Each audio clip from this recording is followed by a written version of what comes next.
O São Paulo teve uma entrevista coletiva do presidente do São Paulo, Júlio Casares, que o São Paulo lançou uma faculdade do futebol. E a gente vai ouvir algumas palavras do Júlio Casares. Vamos ouvir. Então nós temos que fazer um planejamento que contemple o quê? Um grande elenco, ou elenco que dê alternativa para você fazer, não é um rodízio, mas você, conforme a necessidade fisiológica, física, você escalar um ou outro. É muito jogo. Então não dá para a gente dizer assim, olha, vamos priorizar a Libertadores, a Copa do Brasil. Nós vamos tentar priorizar os jogos todos do nosso calendário.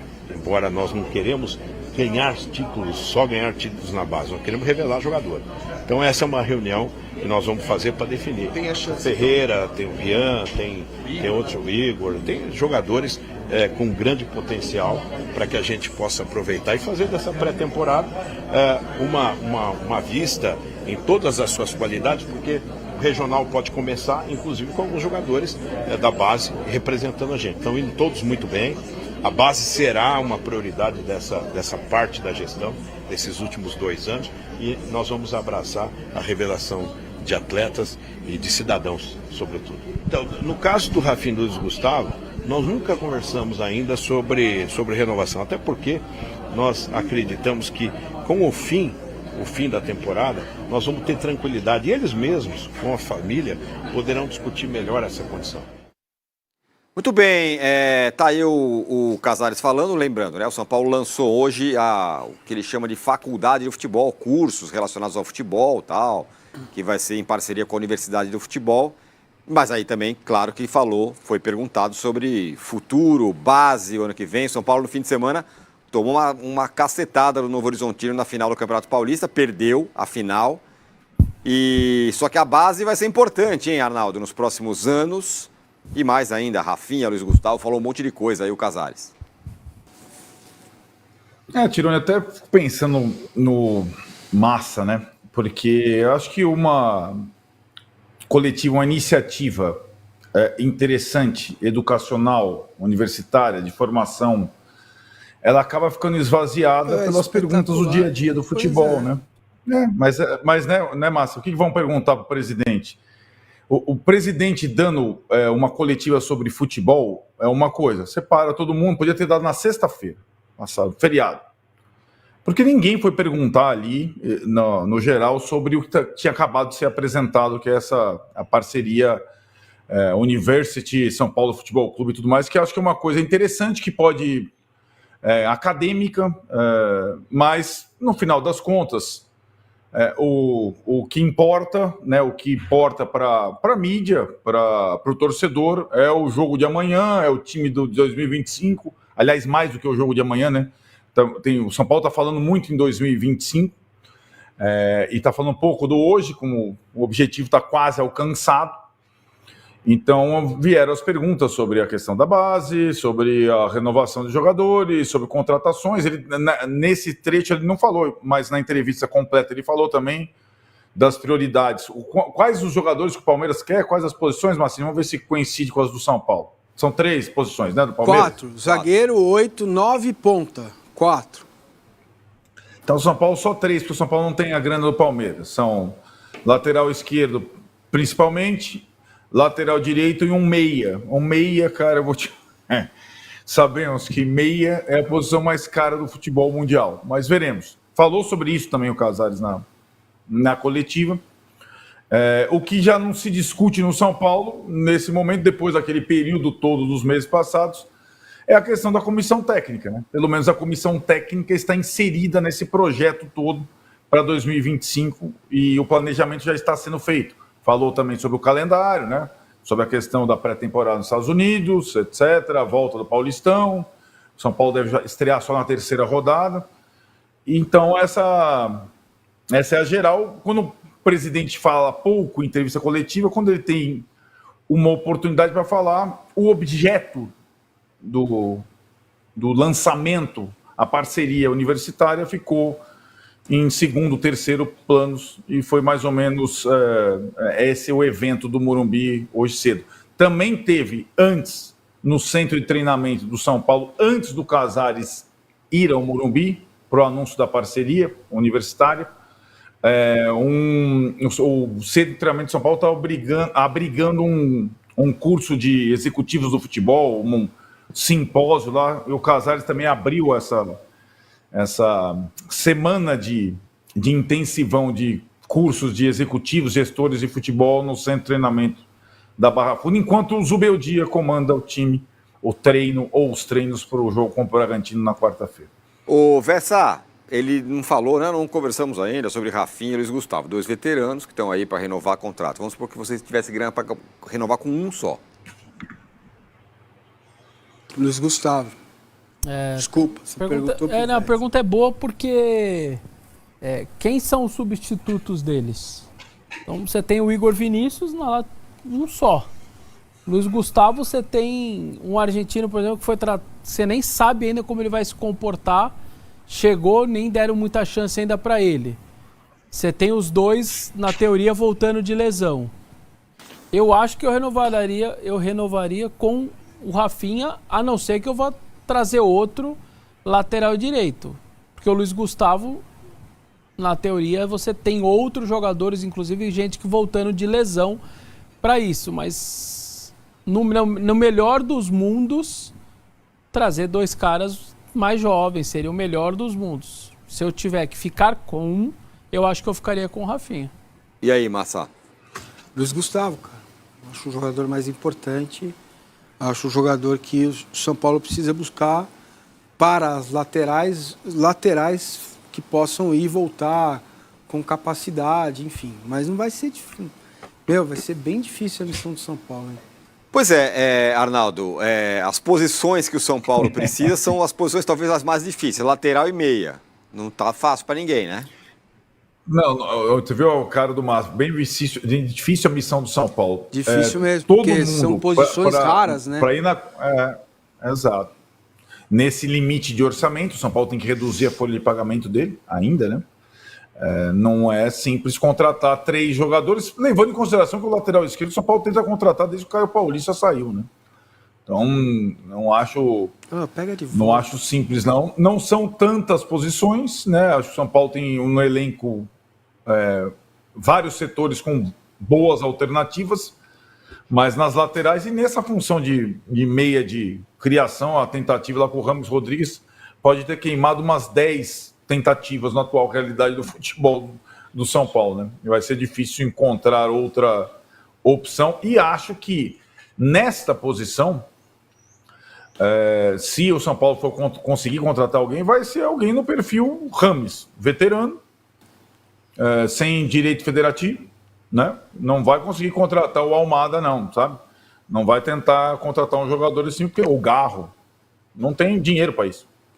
Fala galera, estamos aqui no CT da Barra Funda, o CT do São Paulo Futebol Clube, para mais uma entrevista muito especial. Hoje eu recebo aqui um cara que ele chegou com um pouco de desconfiança e tal, num setor bem disputado, porque ali o sarrafo é bem alto, e ele conseguiu se tornar titular, gente. Tudo isso no período de um ano de altos e baixos, enfim. Sabino é meu convidado de hoje. Sabino, obrigada, viu, por topar falar com a gente. Estou muito feliz de você ter aceitado essa entrevista. Eu que agradeço pelo convite.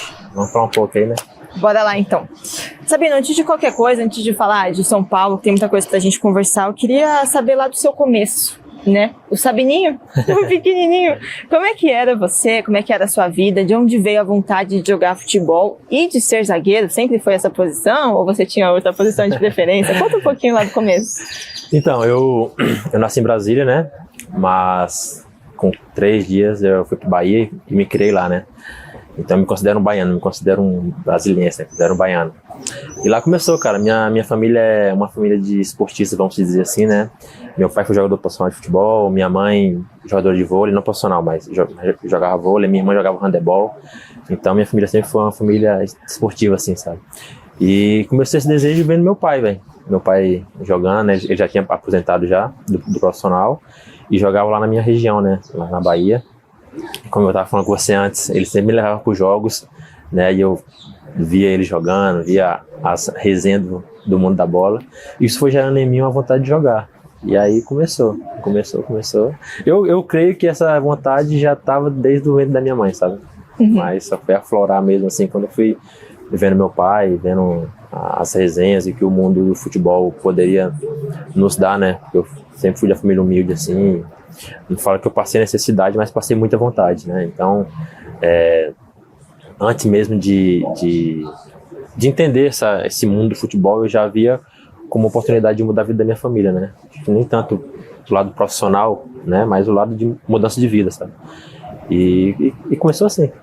E você teve uma reação aí, não era zagueiro desde o começo? Não era. Como é que era? Eu era atacante, no começo, centroavante, lá na minha escolinha, Craque do Futuro, que hoje chama Canarinhos, né? Do professor Joãozinho. E aí eu jogava de atacante. Fazia gol? Fazia uns golzinhos, de vez em quando. E aí, alguns jogos, né, que nós fazíamos lá, amistoso mesmo da cidade, ia faltando um jogador e ele sempre ia me colocando pra baixo. Aí faltou um meia, eu joguei de meia, aí depois faltou um lateral, ele pediu pra me fazer um lateral, aí pediu pra fazer o volante. Aí teve uma vez que ele olhou pra mim e falou: Sabino, vai lá de zagueiro lá. Sabino não, o pessoal me conhece lá como Dãozinho, né, na minha cidade. Dãozinho? Por que Dãozinho? Por causa do meu bisavô. O meu nome é o nome dele. E o pessoal chama ele de Dão. E aí, ele chama de Dãozinho. E aí ele falou: Dãozinho, vai lá de zagueiro lá, cara. Eu falei: bora. Só queria jogar, né? Não entendia muito bem esse negócio de posição. E aí fui. E aí ele olhou pra mim, viu eu jogando e falou: cara, você vai ser zagueiro. E aí começou a briga lá em casa, né? Porque minha mãe não queria. Minha mãe, que você fosse zagueiro ou jogador? Zagueiro. Não, meu filho vai ser atacante.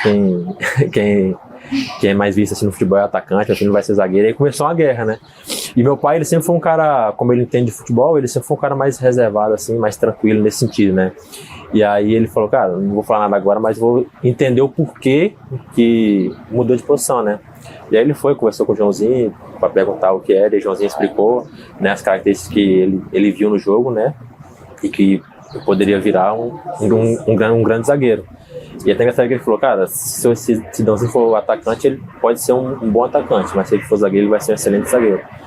E aí comecei, eu falei: não, ela vai ficar. E aí minha mãe: não quero, até que ela foi acostumando e tô aí até hoje. Aí te convenceu? Aí convenceu.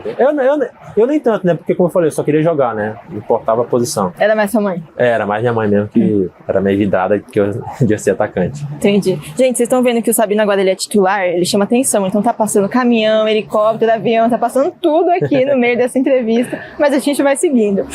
Enfim, Sabino, e aí queria lembrar um pouco agora, então, da sua chegada ao São Paulo, né? Como que foi? Do nada, você tá ali, nenhum contato no São Paulo. Qual foi o primeiro passo? Quem te ligou? Como, quando, onde você tava? Do nada não é, né? Não foi do nada, né? Não foi do nada. Não, eu tava no esporte, né? Eu tinha me lesionado, mais uma vez, a mesma lesão que eu tinha tido em 2017. E aí o Muricy perguntou pro meu empresário, teve um jogo, né, entre Esportes e Santa Cruz, eu não joguei, que eu tava machucado. E ele perguntou por que eu não tava jogando, né, pro meu empresário. Aí ele falou: cara, ele vai ter que operar, vai ficar algum tempo parado aí. E aí começou, né, esse começo de contato, assim, né. Na realidade eu tinha tido contato no começo do ano passado, né, entre o meu empresário. O Muricy também? Então o Muricy, ele era seu fã ali. É um anjo da minha vida, o Muricy. E aí começou, só que não deu certo. E aí quando foi no final do ano passado, pro começo desse, ele falou com o meu empresário, aí eu me recuperei e aí vim pra cá. Aí deu tudo certo. O Muricy, então, foi a ponta firme pra te trazer. Foi, o Muricy foi o cara que, se eu tô aqui hoje é por causa dele, cara. Eu tô aqui por causa dele, acho que ele confiava no meu trabalho, sempre me acompanhava de algum tempo, né, já. E aí ele que começou esse processo e terminou culminando na minha vinda aqui para São Paulo. Legal demais, olha o Wellington Rato ali. Não entendi nada que ele falou. Nem eu. Bino? Cara do cabelo, eu acho. Ah, tá, pode ser. E aí, Sabino, você chega aqui, você falou que você pensava em ser centroavante, né? Se você tivesse sido, já seria tenso a concorrência aqui. Mas aí você chegou também num setor que hoje em dia o sarrafo é alto aqui no São Paulo. Quando você chega aqui e vê o Alan Franco, o Arboleda, Ferrarese, o Beraldo, que tinha acabado de sair, que também colocou o sarrafo lá em cima na torcida, você falou: ferrou, vou ter que correr muito? Ou você falou: cara, eu vou chegar no nível desses caras e vou conseguir a minha vaga? Qual foi o seu sentimento? Assim, é importante pra todo mundo saber que eu sempre fui um cara muito confiante, assim, né? E um clube como São Paulo, querendo ou não, o sarrafo sempre vai ser grande, né? eu creio que quem tá aqui é porque é merecedor, né? Então eu pensava comigo, cara, se eu tô no São Paulo é porque eu mereço, né? Eu não caí aqui de paraquedas, né? Então, se eu tô aqui é porque eu tô muita qualidade. Porém, eu sabia que ia ter uma certa dificuldade, até porque eu cheguei num clube que terminou o ano sendo campeão da Copa do Brasil e ele começou o ano sendo campeão da Supercopa. Então, você chegar num clube vencedor, acabou de ser campeão, é difícil, né? Porque os caras já construíram a sua história aqui, né? Ainda mais um título inédito que foi, né, da Copa do Brasil. Então, eu sabia que esse tempo poderia demorar um pouco, assim. Mas eu sempre confiei no meu trabalho, sempre acreditei que um dia eu poderia jogar com a camisa do São Paulo, né? E aí chegou no começo, contrato de 3 meses, né? Voltando de lesão, que é uma coisa muito complicada, né? Poxa, eu tava acabando de vir de uma cirurgia muito complicada no pé, a segunda consecutiva, né, que eu tinha tido no mesmo osso. E foi uma situação muito delicada, assim. Foi uma escolha que eu tive que fazer, juntamente com meus familiares e com meus empresários, muito bem pensado, né? Porque era um contrato de risco, né? Contrato de 3 meses. Cheguei pra minha esposa e falei, ó, tem essa situação aqui. E ela sempre foi uma pessoa que me encorajou muito, assim, né? Cara, se chegou essa oportunidade pra você, agarra, velho, vai lá. Eu tô aqui contigo, vou ficar com nossos filhos aqui, te apoiando, te incentivando. E isso foi vamos dizer assim, um gás a mais, sabe? E eu cheguei aqui muito com uma certa desconfiança, né? Você falou no começo com pouca desconfiança. Eu diria que com muita desconfiança, né? De todo mundo, assim, né? Mas como eu falei, eu sempre acreditei, sempre confiei no meu potencial e, poxa, se hoje eu tô vivendo um momento muito especial aqui, é fruto de um trabalho que eu construí não só nesses 3 meses que eu fiquei aqui, mas de toda a minha carreira. E aí, esse período, né, que você falou que você tinha acabado de passar por uma lesão, acaba tendo um pouco, talvez, de insegurança você mesmo também, né? De chegar num clube desse tamanho, de não conhecer direito as pessoas, os jogadores, não saber como você vai ser recebido. Como é que foi esse período de adaptação? O que você fez para conseguir alcançar o seu físico melhor novamente, enfim? É difícil, né, cara? Porque, como eu falei, quando você tem um contrato, vamos dizer assim, longo, você tem um certo tempo para se adaptar, para poder... o pessoal começar a te olhar de uma maneira diferente, né? Eu cheguei com um contrato de 3 meses, passei praticamente mais de um mês só me recuperando, né? Fazendo treinos físicos, não tocava na bola, só começava a correr corri que nem um condenado, né? E uma pessoa que foi muito importante para mim, né? Foram 3 pessoas na realidade que foram os preparadores físicos que estavam aqui na época, né? O Caio, do Carpini, que, poxa, foi um cara muito especial na minha vida, e os que estão aqui, o Titon e o Pedro, né? Eles ficavam aqui comigo de manhã à tarde, fiquei morando aqui no CT, né? Literalmente morando. Peguei minhas coisas, trouxe pra cá, ficava no meu quarto. Então eu acordava aqui e dormia aqui, não tinha esse sem vida, né? Eu não tinha praticamente vida, né? Então eu passei praticamente um mês e pouco aí só correndo, cara, só me preparando, voltando até aquela adaptação, né, de futebol, que eu passei praticamente 4, 5 meses sem encostar na bola, né? Quando você fica uma semana sem jogar, tu já volta meio, imagina 5 meses, né? Então foi um período de bastante treinamento e de bastante calmaria também, né? Entendendo o processo que a vida te impõe, assim. Eu sempre fui um cara assim, eu sempre acreditei nos processos que a vida me colocava ao meu caminho, né? Então, ao mesmo tempo que eu estava com pressa de me recuperar rápido, eu sabia que não adianta de nada porque eu teria que ter calma para adaptar novamente a corrida, ao jeito de tocar na bola, ao jeito de correr, que é bastante complicado. Mas, enfim, acho que a minha fé é maior do que qualquer coisa, eu tive esse entendimento.